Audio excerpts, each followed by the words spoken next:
வணக்கம் குழந்தைகளா. இன்னைக்கு நம்ம மழலை கதை புத்தகத்துல பார்க்க போற கதையின் பெயர் யாரும் எதிர்பார்க்காத வெற்றி. பூங்காவனம் கிராமத்தில் அந்த ஆண்டுக்கான சேற்று பயணம் அறிவிக்கப்பட்டது.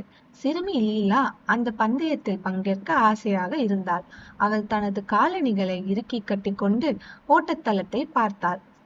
மாறன் என்ற பெரிய பையன் லீலாவை பார்த்து ஏளனமாக சிரித்தார்.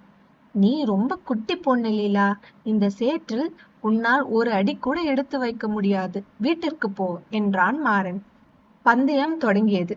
விசில் சத்தம் கேட்டதும் அனைவரும் ஓட ஆரம்பித்தனர்.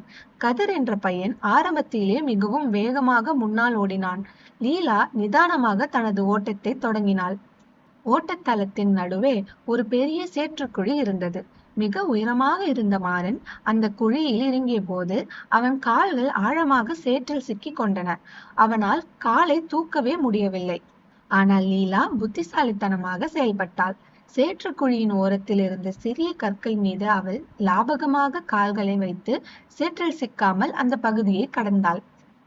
அடுத்து முட்புதர்களால் ஆன ஒரு தாழ்வான குகை போன்ற பாதை வந்தது. மாறன் அங்கு குனிந்து செல்ல முடியாமல் திணறினான். அவனது தோள்கள் புதர்களில் முட்டிக்கொண்டன. லீலாவுக்கு அது ஒரு பிரச்சனையாகவே இல்லை. அவள் சிறியவள் என்பதால் அந்த தாழ்வான பாதையில் குனியாமலேயே மிக வேகமாக ஓடி மறுபுறம் வந்துவிட்டாள்.